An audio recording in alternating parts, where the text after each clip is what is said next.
boletim.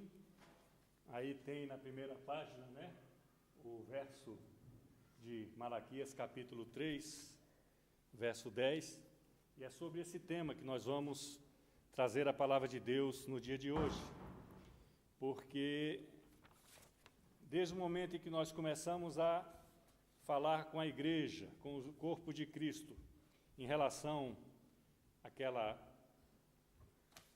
formulário dos dízimos das ofertas, algumas perguntas, algumas dúvidas, e nós temos que trazer à luz da palavra de Deus.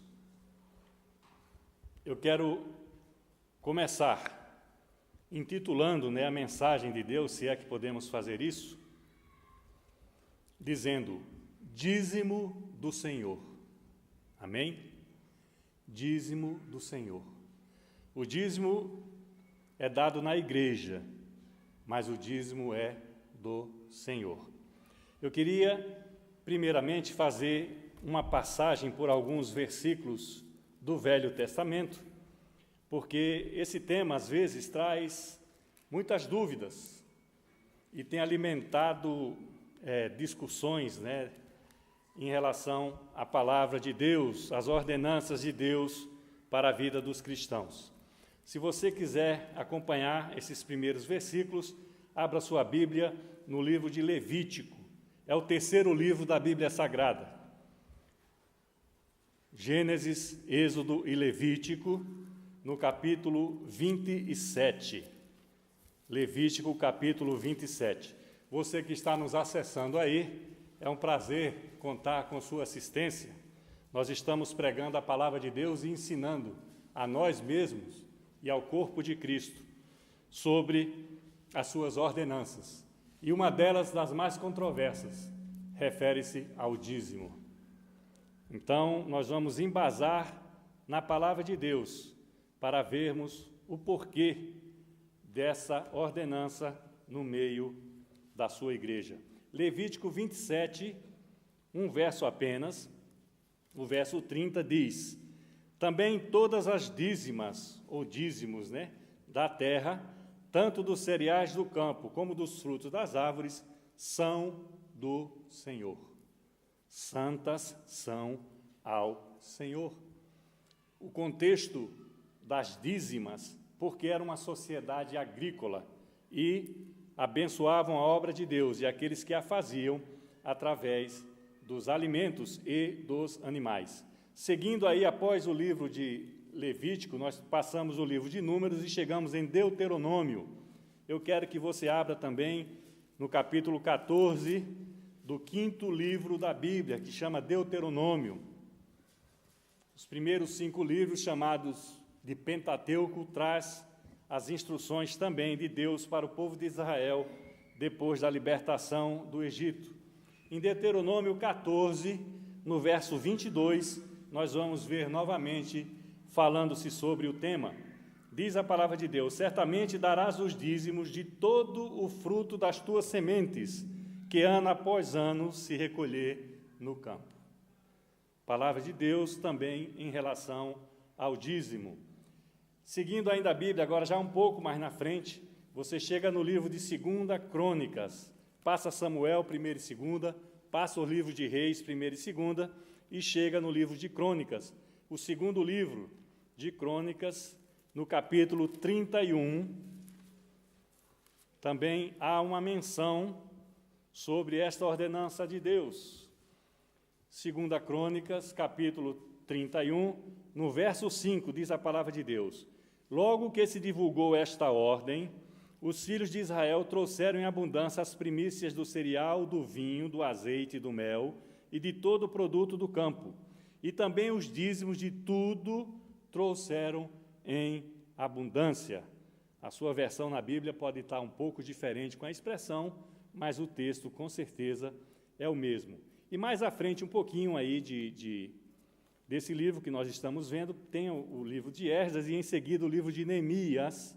E eu queria que você abrisse no capítulo 10 do livro de Neemias, um homem muito usado por Deus na reconstrução de Jerusalém, numa das vezes que aquela cidade foi destruída. Neemias 10, o verso 38 fala: o sacerdote, filho de Arão, estaria com os levitas quando estes recebessem os dízimos. E os levitas trariam os dízimos dos dízimos à casa do nosso Deus, às câmaras da casa do tesouro. E o verso seguinte, 39, fala: porque aquelas câmaras, os filhos de Israel e os filhos de Levi devem trazer ofertas do cereal, do vinho e do azeite, porquanto se acham ali os vasos do santuário, como também os sacerdotes que ministram, os porteiros, os cantores, e assim não desampararíamos a casa de nosso Deus. A razão também do dízimo, mais bem explicitada aqui nesse verso, A casa de Deus continuaria sendo servida, e aqueles que fazem a obra de Deus continuariam sendo sustentados pelo dízimos. Finalmente, vamos ao livro, ao versículo que está aqui no nosso boletim de hoje, que é no livro de Malaquias, é o último livro do Velho Testamento. Malaquias, capítulo 3, verso 10. Talvez, eu ponho aí no boletim, talvez seja o versículo mais pregado em relação a quando se recolhe, quando se oferta, o dízimo e oferta, seja esse daí. Eu só vou falar esse versículo primeiramente, e é o que está aí escrito, você até tem a facilidade, mas deixa aberta a tua Bíblia que nós voltamos logo para esse versículo. Diz assim: trazei todos os dízimos à casa do tesouro, para que haja mantimento na minha casa. E provai-me nisto, diz o Senhor, se eu não vos abrir as janelas do céu e não derramar sobre vós bênçãos sem medida. Então, nós podemos perceber por esses versículos dos capítulos e dos livros que nós estamos apresentando, que essa ordenança em relação ao dízimo do Senhor, ela vem desde o princípio. Muitos discordam que, no advento do Novo Testamento, se acaba o dízimo. Muitos discordam, mas eu tentarei, através da palavra de Deus, mostrar que não é bem isso. O que acho interessante aqui, se vocês quiserem procurar, voltar aí ao livro de Joel. O livro de Joel está no meio dos profetas, está entre Oséias e Amós.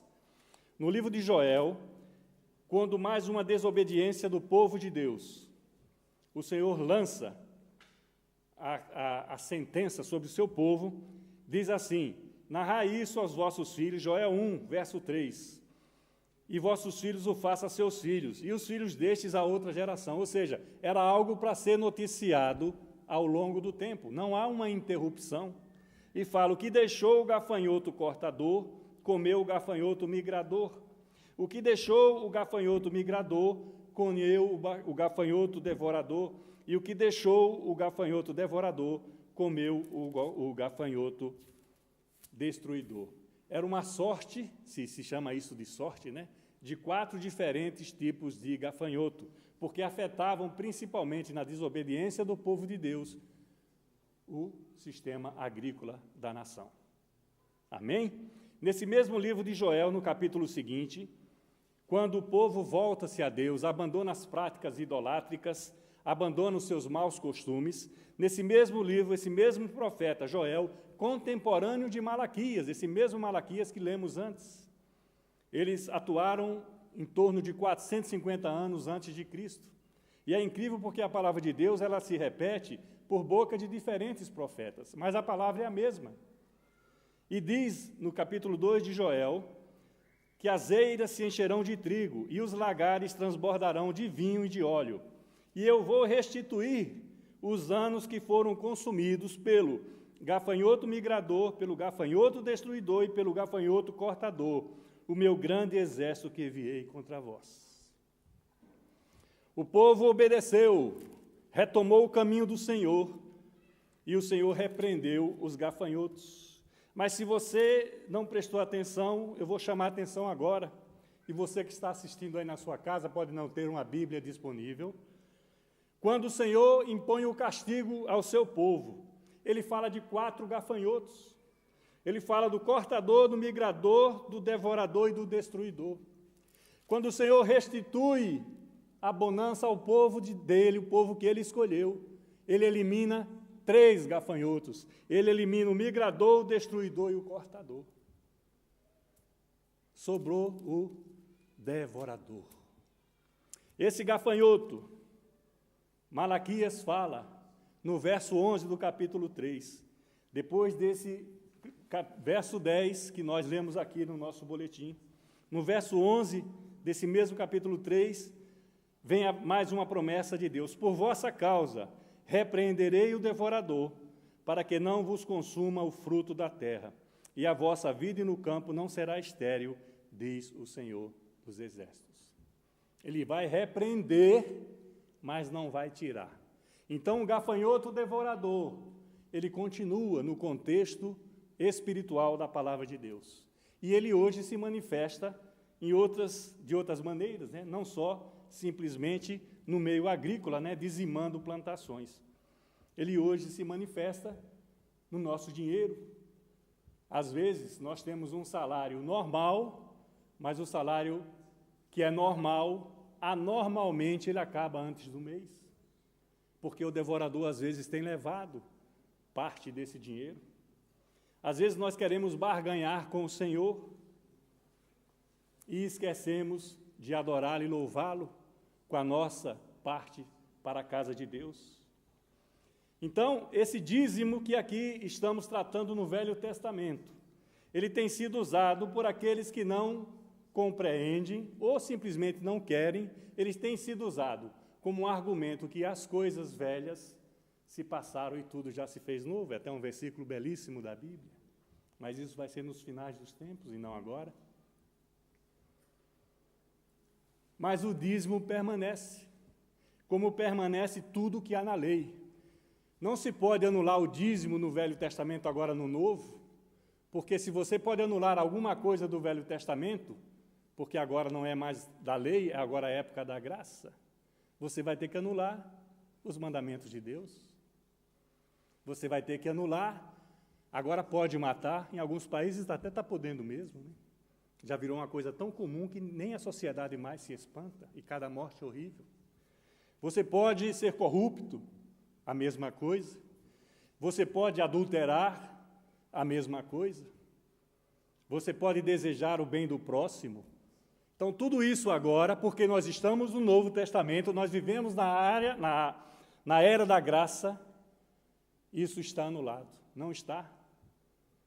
E quem pensa e diz que no Novo Testamento não se trata disso, eu convido você a abrir logo no primeiro livro do Novo Testamento, que é o livro de Mateus, o Evangelho de Mateus, no capítulo 5. Vou ler um verso e depois nós voltamos quando da finalização da palavra de Deus. Perdão. Mateus 5,17 diz a palavra de Deus: não penseis que eu vim revogar a lei ou os profetas. Eu não vim revogar, eu vim para cumprir. Quem está falando é Jesus Cristo. A graça veio para as nossas vidas através de Jesus Cristo. O Novo Testamento começa com Jesus Cristo, os 4 evangelhos que falam do ministério de Jesus Cristo. E Jesus diz para a igreja, hoje, eu não vim anular a lei, eu vim para cumpri-la. É o primeiro engano que a palavra de Deus desfaz lá aqueles que queiram recebê-la como um ensino. Então, fica aquele jogo do uso indevido disso, como se fosse Velho Testamento, Novo Testamento. Não, não é isso não. O problema não é a lei, o problema não é a graça. O problema maior nem é o dinheiro. Esse não é o problema. O problema é o amor ao dinheiro. Então, muitas vezes, nós damos um valor ao dinheiro acima do que ele realmente é, do que ele realmente vale. Muitas vezes, nós damos valor a uma novela. Quantas vezes o pastor já levantou a mão aqui, porque dá muito valor ainda ao futebol? E você que está nos assistindo pode dar muito valor ainda a outras coisas. E quando nós damos um valor exacerbado a qualquer que seja dessas coisas, nós nos desviamos do foco dela. E assim é com o dinheiro. É igual. É o amor ao dinheiro. Jesus falou 90 vezes sobre o dinheiro nos evangelhos. 90. Eu não contei não, viu? Já peguei esses dados compilados. Mas se forem 80 ou 100, para mim é a mesma coisa. Dos 107 versículos que fazem parte do Sermão do Monte, o Sermão da Montanha, 22 deles falam em dinheiro. E 24 das 49 parábolas proferidas por Jesus Cristo falam em dinheiro. Então o problema, meu amado, minha amada, não é o dinheiro, porque se fosse, Jesus não falava tanto dele. O problema é o amor ao dinheiro, que às vezes nos impede de participar como obreiros da casa de Deus. No livro de Mateus mesmo, se você for ao capítulo 23, fala também do dízimo. Quando muitos aí, pseudos estudiosos, me perdoe o pseudo, mas não deve ter estudado a Bíblia por completo, diz que não existe dízimo no Novo Testamento. Diz aí no capítulo 23, no verso 23, e faz assim: ai de vós, escribas e fariseus hipócritas, porque dais o dízimo da hortelã, do endro e do cominho, e tendes negligenciado os preceitos mais importantes da lei, a justiça, a misericórdia e a fé. Devíeis, porém, fazer estas coisas: ser justo, ser misericordioso e ter fé. Vocês deviam fazer isso, sem omitir aquelas, ou seja, o dízimo. É como igrejas por aí, que o dizimista principal tem umas regalias do pastor. Graças a Deus eu não sei quanto vocês ganham, viu? Porque eu não tenho ideia de quanto está entrando de dízimo. Até no ano passado eu participava por causa da questão da lei. Agora mudou, e o dízimo aí é a oferta que a congregação de língua portuguesa traz à casa de Deus, passa diretamente para a gestão inglesa. E eu não tenho ideia de quanto entra aqui. Então tem pessoas que negociam com Deus através do dízimo. Se eu sou um bom dizimista, eu posso cometer, vamos dizer assim, pecadinhos. Pecadão não, pastor, eu prometo. Mas pecadinho, o Senhor fecha os olhos. Mas está escrito aqui, pela boca de Jesus, o dízimo no Novo Testamento. Agora, gozado, pastor Silas Malafaias, eu acho que muitos de vocês conhecem, lá do Brasil, quando ele traz uma palavra sobre isso, ele usa e chama a atenção uma coisa. Jesus fala do dízimo falando da hipocrisia. Porque esses hipócritas aqui, a quem está sendo destinada essa mensagem, desse versículo aqui, eram os escribas e os fariseus. Se você voltar um capítulo, nesse mesmo evangelho de Mateus, o capítulo 22, vamos ler alguns versículos, porque eles viviam tentando Jesus Cristo. E isso traz confusão para aquele que não quer aprender debaixo da ordem de Deus, através da Bíblia Sagrada, porque às vezes é muito mais fácil você ouvir uma opinião terceirizada, ver um programa de TV, ver lá na internet que tem asneiras de todo tamanho, tem coisas boas, mas tem asneiras de todo tamanho, repito. O que é que Jesus fala no capítulo 22? Dize-nos, pois, que te parece, verso 17, é lícito pagar tributo a César ou não? Esses mesmos hipócritas, escribas e fariseus, testando Jesus Cristo, agora em outra conotação. Jesus, porém, conhecendo-lhes a malícia, respondeu: por que me experimentais, hipócritas? Eram os mesmos. Por que vocês estão me testando? Vocês querem me ver errar? Vocês querem me ver proferir alguma mentira? Querem me ver fazer algo que seja considerado pecado ou desobediência à lei? Mostrai-me uma moeda do tributo. E trouxeram um denário, trouxeram uma moeda para Jesus. E ele pega a moeda, né? As daqui nós temos a Rainha Elizabeth, aqui na Inglaterra. Mas lá mostra o denário. E tinha o rosto, a esfinge, a cara, né? Do César. Do czar, né? Do czar não, do César mesmo, né? Do imperador, que se chamava César, por sinal. E eles lhe perguntou, de quem é esta efígie de essa inscrição? De quem é fariseu? De quem é escriba? De quem é hipócrita? E eles responderam o que tinham que responder, de César. Claro, se eu disser que isso aqui não é a Rainha Elizabeth, não me acontece nada, porque nós estamos num país livre. Mas, no mínimo, vocês vão me chamar de tonto, burro, ignorante. Você não sabe, você não reconhece a rainha dos ingleses? De quem é essa efígie? E todos respondem, é de César. César. E o que é que Jesus fala? Então diz Jesus, dai, pois, a César o que é de César, e dai a Deus o que é de Deus.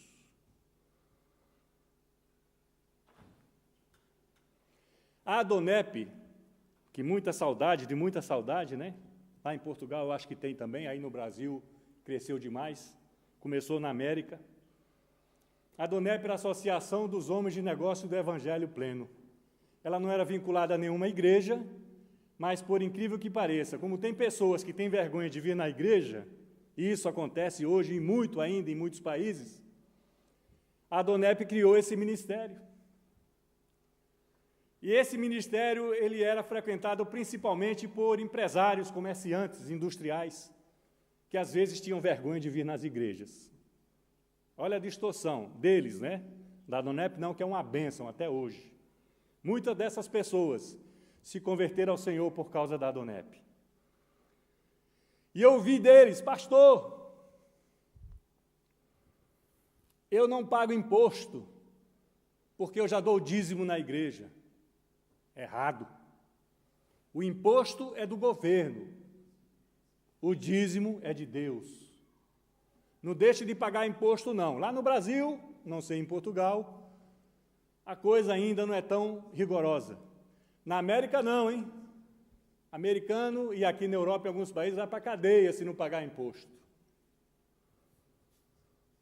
Não deixe de pagar imposto, porque é uma obrigação tua, como empresário, como comerciante, como industrial, nós mesmos, como pessoas jurídicas aqui na Inglaterra. Eu tenho um salário aqui na igreja, é deduzido um pouquinho, porque o salário não é grande, louvado seja o Senhor por esse salário.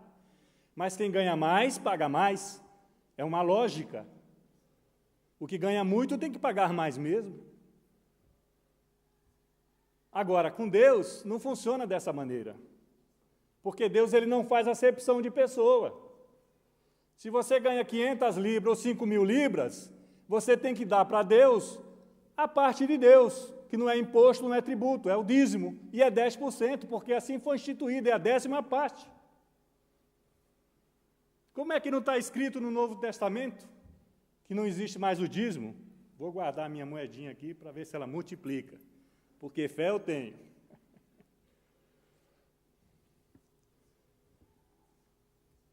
Vá para 1 Coríntios, Novo Testamento. Depois de Romanos, acabam os Evangelhos, tem Atos dos Apóstolos, passa Romanos e chega em Coríntios. Tem 2 cartas, a primeira no capítulo 9.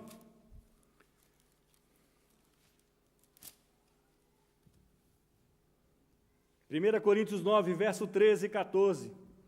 Não sabeis vós que os que prestam serviços sagrados no próprio templo se alimentam? E quem serve ao altar, do altar tira o seu sustento? Assim ordenou também o Senhor aos que pregam o Evangelho, que vivam do Evangelho. Como é que o pastor vai viver sem o dízimo e a oferta da igreja? Você acha que aí fora as instituições vão dar dinheiro? Algumas ajudam, sim, eu sei que ajudam. Eu já fui ajudado por pessoas. Mas aqui está claro na palavra de Deus, que o dízimo, como visto no começo, é para ser entregue na casa do Senhor, o dízimo é do Senhor.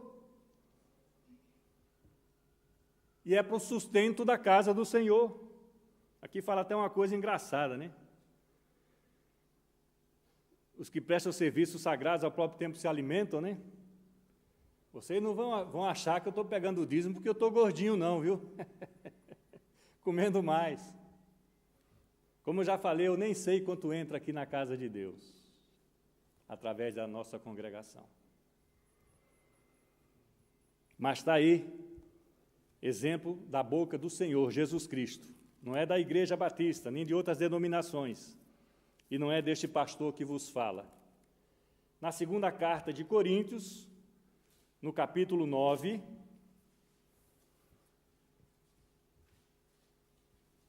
dois versos também tratam claramente sobre o dízimo do Senhor. Versos 6 e 7, 2 Coríntios 9. Isto vos afirmo, aquele que semeia pouco, também pouco ceifará, e o que semeia com fartura, com abundância também ceifará. Cada um contribua segundo tiver proposto no coração, não com tristeza, nem por necessidade, porque Deus ama a quem dá com alegria.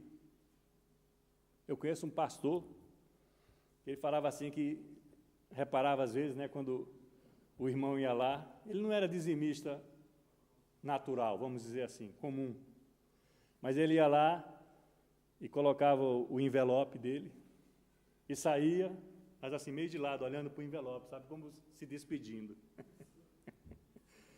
Como se estivesse despedindo da obra de Deus. Aqui tem um texto em Hebreus 7, que eu queria que você também acompanhasse, porque é bom você falar através da palavra, porque aí não fica dúvida. Porque o que a gente ouve por aí não está embasado na palavra. A pessoa até, às vezes, com outros interesses, não estou aqui eu para julgar ninguém, faz uma doutrina à sua imagem e à sua semelhança, não a imagem e semelhança da palavra de Deus.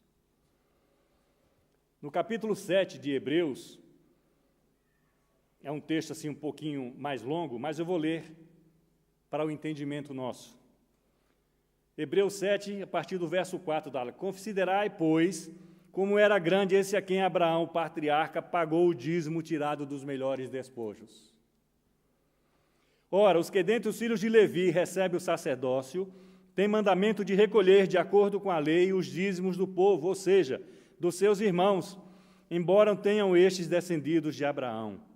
Entretanto, aquele cuja genealogia não se inclui entre eles, recebeu os dízimos de Abraão e abençoou o que tinha as promessas. Evidentemente, é fora de qualquer dúvida que o inferior é abençoado pelo superior. Aliás, aqui são homens mortais os que recebem os dízimos, porém ali, aquele de quem se testifica que vive. E por assim dizer, também Levi, que recebeu os dízimos, pagou-os na pessoa de Abraão, porque aquele que ainda não tinha sido gerado por seu pai, quando Melquisedeque saiu ao encontro deste.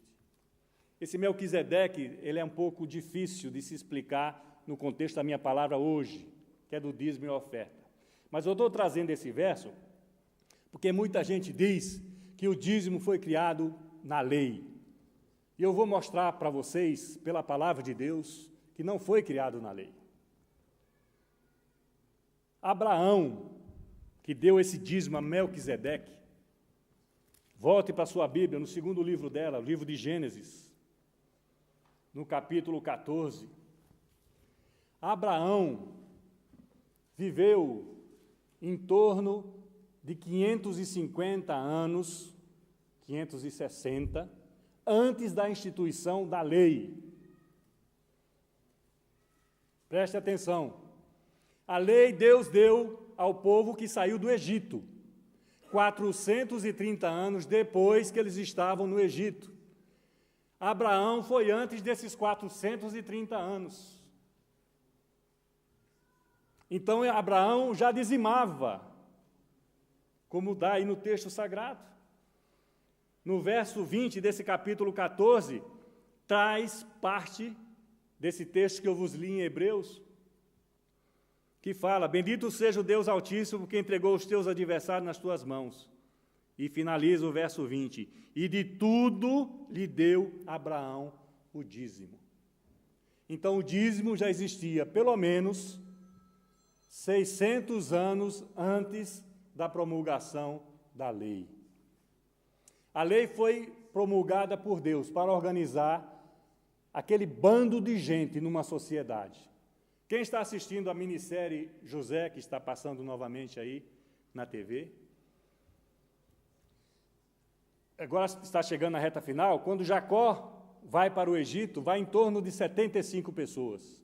Há uma pequena divergência de 3, 4, mas vão 75 pessoas para o Egito. 430 anos depois, saem de lá, diz a Bíblia Sagrada, 600 mil homens, porque, infelizmente, pela cultura da época, as mulheres e as crianças nem se contavam direito. Então, era um povo totalmente desorganizado e desobediente, a ponto de, por causa das desobediências, ficarem vagando 40 anos no deserto. E todos aqueles que saíram do Egito não entraram na terra prometida, exceto 2, Calebe e Josué.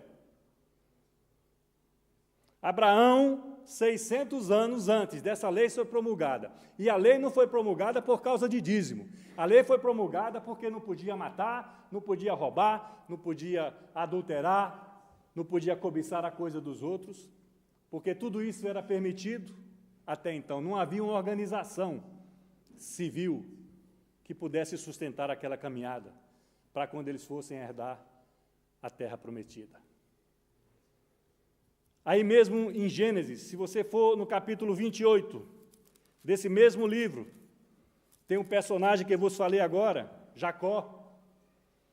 Jacó saiu com a mão na frente e outra atrás da terra dele, fugindo, porque o irmão dele queria matar ele, porque ele roubou o direito de primogenitura e roubou a bênção do pai.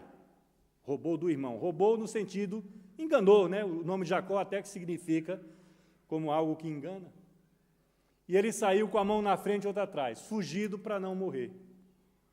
Mas ele fala, no capítulo 28 de Gênesis, a partir do verso 20, fez também Jacó um voto, dizendo: se Deus for comigo e me guardar nessa jornada que eu empreendo, e me der o pão para comer e a roupa que me vista, de maneira que eu volte em paz para a casa do meu pai, então o Senhor será o meu Deus.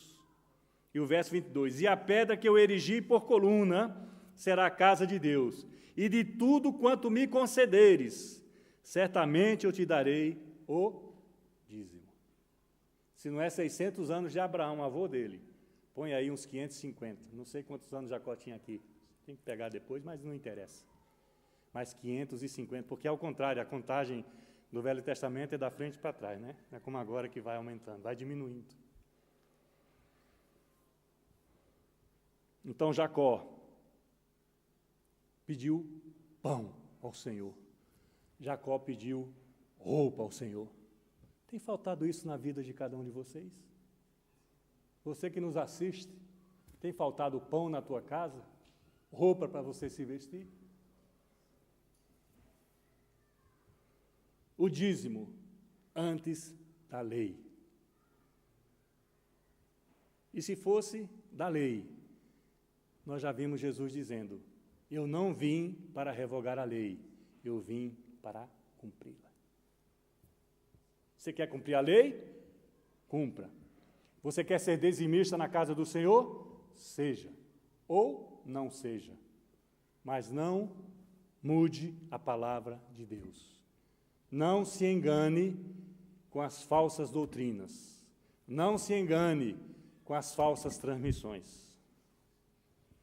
Temos que aprender desde crianças. Por isso que é bom, eu vejo aqui muitas criancinhas vindo aqui, sabe? Trazer aqui o dízimo. Pode ser até o dízimo do papai, da mamãe.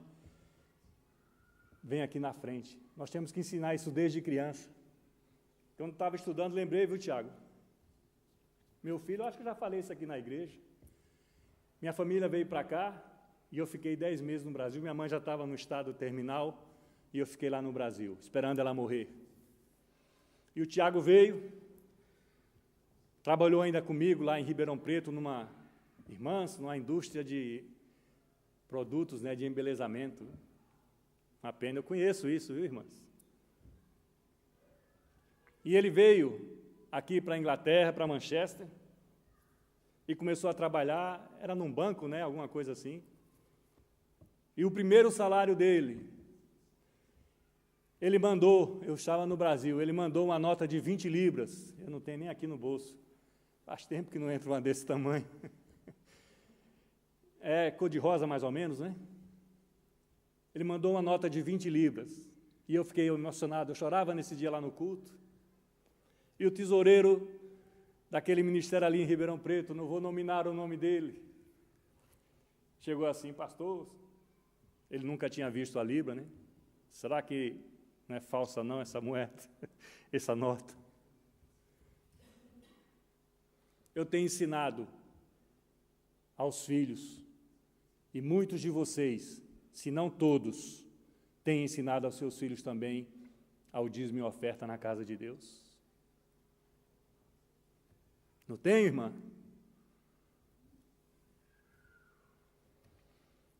Tem a história daquela mãe que não pode ir ao culto aquele dia e dá 2 moedinhas para o garoto. Presta atenção, meu filho. Essa moeda daqui é de Deus. E essa moeda daqui é do picolé. E o menino vai todo alegre para a igreja. Chegando lá perto da igreja, tropeça e uma das moedas cai num bueiro e ele não consegue alcançar para tirar a moeda. Mas todo espiritual, ele diz: misericórdia, lá se foi a moeda de Deus.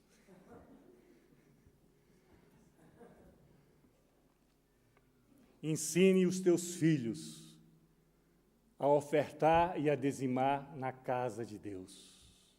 Ensina teu filho e tua filha a sustentar a obra de Deus, com alegria e não por necessidade. A palavra dízimo tem muito problema, principalmente no Brasil. Eu posso falar do Brasil, porque eu conheço muitos pastores e acompanho muitos ministérios.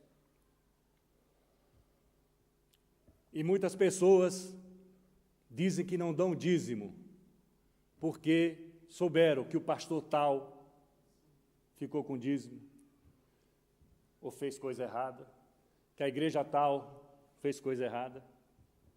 Nós não podemos fazer a coisa ser igual para todo mundo. Há exceção? Há. Para mim, já pregamos aqui no contexto de pastores, há maus pastores? Há. Agora, são exceções. Não pode servir de desculpa para o servo de Deus, para o cristão, dar o dízimo e a oferta.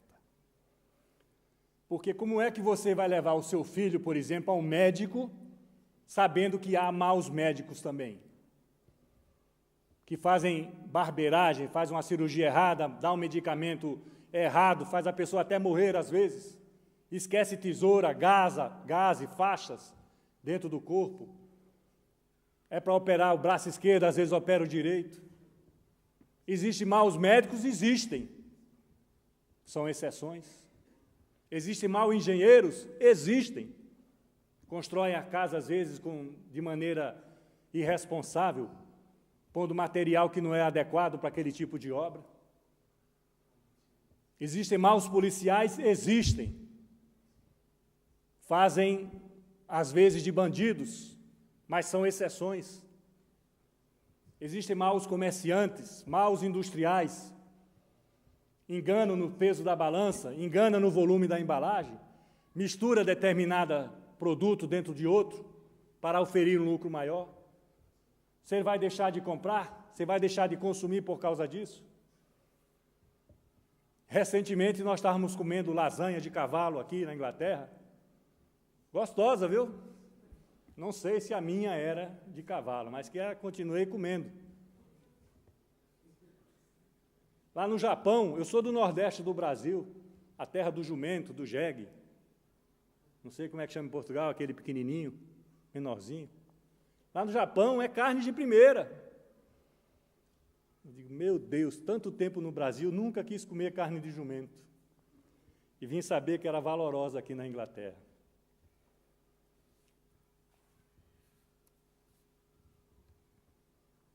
Os únicos que talvez não sejam exceção nas suas profissões, talvez sejam os políticos.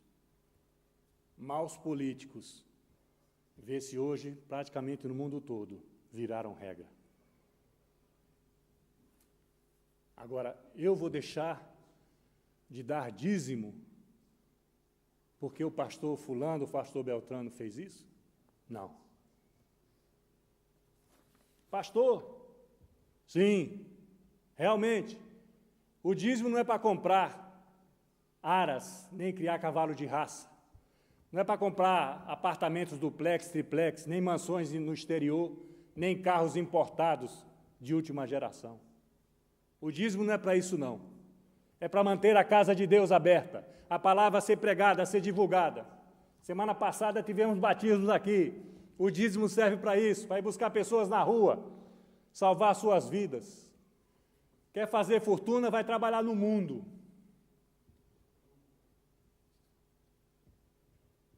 Não vai fazer fortuna dentro da igreja, porque isso não condiz com o que está no Evangelho de Cristo.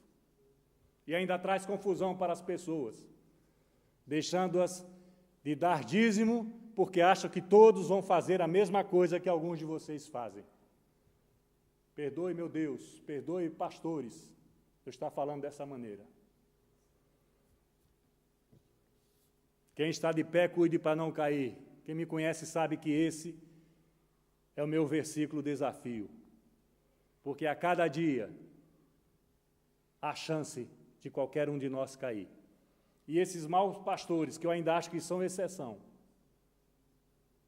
eles vão estar diante de Cristo, como eu e vocês, e vão ter que dar conta das suas ações, das suas atitudes. Querido, querida, não use esse argumento. É melhor você chegar para Deus, ele já sabe, ou chegar para o seu pastor, olha, eu não dou dízimo porque eu não gosto de dar dízimo. Pastor Pedro Almeida, lá no Brasil, no meio de ele fala 3 coisas que eu achei interessante, eu anotei aqui. Quem nega o dízimo ou dá menos do que é devido, ele é um avarento. Tem outro que fala, usa até uma expressão no Brasil, talvez não haja em Portugal, mão de vaca. Né? Quem não tem competência para viver com 90%, não tem competência para viver com 100%. Legal, né? Diferente. Uma abordagem diferente sobre isso daí. E essa que eu achei melhor. 90% com Deus é melhor do que 100% sem Ele. 10%, o dízimo, a palavra já vem, é a 10ª parte. E o Senhor, com certeza, e eu tenho testemunho aqui dentro dessa igreja, e você, tem gente aqui que já me falou isso, e eu vi, que o Senhor faz esse 10% a menos virarem 20% e 30% a mais nas suas vidas.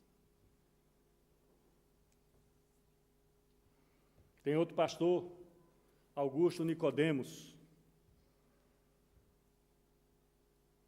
que também faz um relato sobre o dízimo, né? Ou a negação do dízimo no Novo Testamento. Ele fala que a palavra de Deus diz, com dízimo ou sem dízimo, que todos têm de colaborar e dar o sustento na casa de Deus. Isso está claro na palavra. Todos têm que dar generosamente, com alegria, como nós lemos aqui, na 2 Coríntios 9. E todos temos que dar proporcionalmente. Ou seja, aí entra a proporcionalidade, né? É a soma do dízimo de cada um que faz a igreja se erguer e avançar dentro das cidades. Por isso que eu pedi a vocês, para vocês, quem quiser, é livre, viu? que quisesse pegar essa gift, essa declaração do dízimo. Por quê? Porque aqui é diferente na Inglaterra. Quando você dizima oficialmente, o governo entende, o Estado entende que a igreja é parte da sociedade, porque a igreja é a família de Deus aqui na terra. Então o Estado te dá de volta. Se você dizima 100 libras, o Estado dá à igreja, além daquelas 100 libras que você já deu, ou devolveu, se preferirem, o Estado ainda dá mais 25 libras para aquela igreja. Aí no Brasil, talvez vocês não conheçam esse sistema, mas aqui na Inglaterra funciona assim. O dizimista dá à igreja e ela ainda recebe um percentual, 25% daquele dízimo, para a continuação da obra.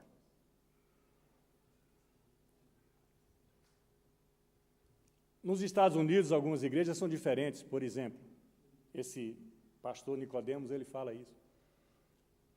Se não me engano, a presbiteriana, me corrijam se for necessário, que eles falam, quantas famílias tem aqui na igreja? 30, 40, 50. Então, durante o ano, a igreja tem um orçamento de tanto. E eles dividem aquele orçamento pelo número de famílias. Legal, né? Se você pode, você já dá tudo de uma vez. Lá não tem quase inflação, aqui também. Se você não pode, você vai dando mensalmente. Mas a igreja vive com aquele orçamento. Ele fala um fato curioso aqui da Europa que eu não sabia. Tem igrejas aqui que as pessoas são tão abonadas que elas dão 5%. Mas é porque os 5% delas seria como se fosse 20, 30 das pessoas, vamos chamar assim, normais, média, né? Eu não sabia desse detalhe. Mas no mundo, o padrão das igrejas cristãs do mundo, o dízimo é 10%. Tem partido político no Brasil que cobra 30% dos seus filiados. E ninguém vê controvérsia na internet, ninguém vê ninguém reclamando na televisão ou nos jornais. E tiram 30% do seu salário para financiar políticos.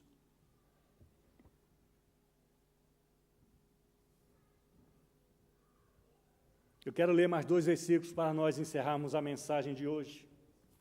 Volte a Mateus, no capítulo 5. Quando nós estarmos iniciando essa mensagem.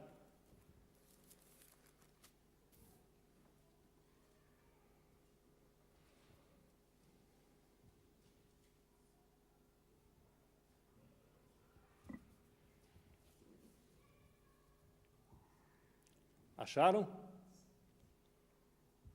O verso 17 eu vou repetir, já foi dito. Jesus falando, eu não penseis que vim revogar a lei ou os profetas.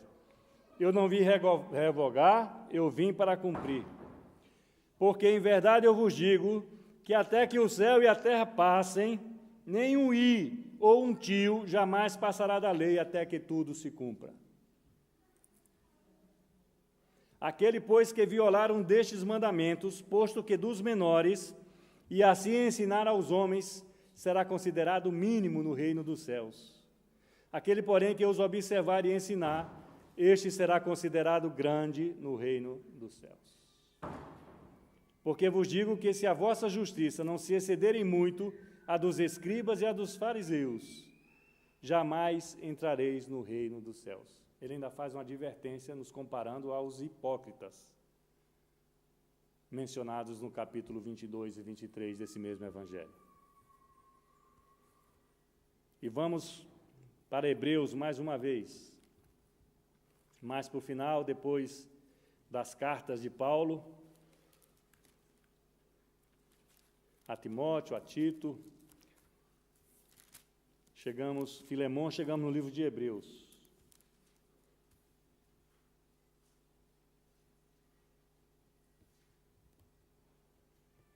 Diz a palavra de Deus em Hebreus, capítulo 4, a partir do verso 12, são 2 versos apenas.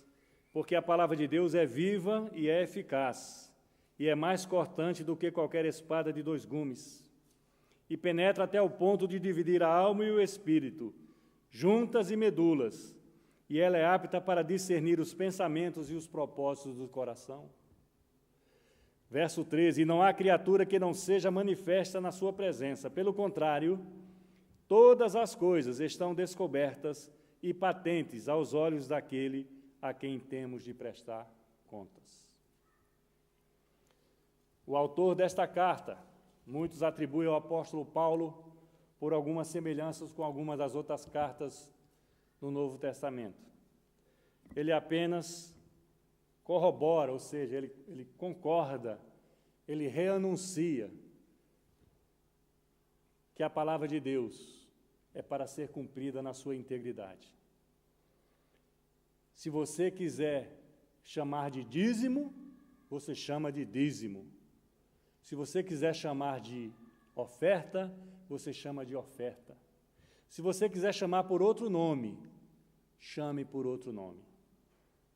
O que importa ao cristão, àquele que é comprometido com a obra de Deus, é dar com regularidade, dar com generosidade e dar com proporcionalidade. Não importa o nome que você der, você vai estar abençoando a obra de Deus, vai estar podendo ver vidas serem levadas por causa da pregação do Evangelho. Nós temos que ser responsáveis. Nós, agora estou falando dos pastores, quando o assunto é a palavra de Deus. Ouvimos relatos que em muitas igrejas a Bíblia não está sendo mais aberta. Igrejas cristãs.